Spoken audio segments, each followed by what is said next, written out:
కోపపడుడి కానీ పాపము చేయకుడి. సూర్యుడు అస్తమించు వరకు మీ కోపము నిలిచి ఉండకూడదు. ఏ జీవికైనా సరే ఈ కోపం అన్నది సర్వసాధారణం. ఈ కోపం వచ్చినప్పుడు మనిషి మనిషిలా ఉండడు. మృగంలా మారిపోతాడు. అందుకే దేవుడు ఈ కోపం కోసం చాలా మంచి మాట చెప్పాడు బైబిల్‌లో. కోపపడండి కానీ పాపము చేయకండి. కోపం అంటే భావోద్వేగము. పాపం అంటే తప్పు. భావోద్వేగపడండి కానీ తప్పు చేయకండి. మీకు ఏ కోపమైతే వచ్చిందో ఆ కోపము ప్రొద్దుకృక్కే వేళ ముందే అంతరించిపోవాలి. విశ్వాసులు హృదయములో ఇది మొలకెత్తినప్పుడే ఆ రోజే దాన్ని పీకి పడేయాలి.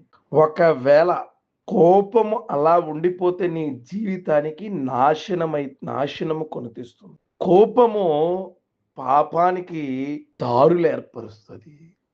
ఆ దారులను నువ్వు మూసివేయాలి అంటే సూర్యుడు అస్తమించే లోపల నీ దగ్గర కోపము ఉండకూడదు. కోపం మనల్ని ఎక్కడ పడితే అక్కడ పడేస్తది. చాలా కుటుంబాలు ఈ కోపాల వల్లే కూలిపోతూ ఉన్నాయి.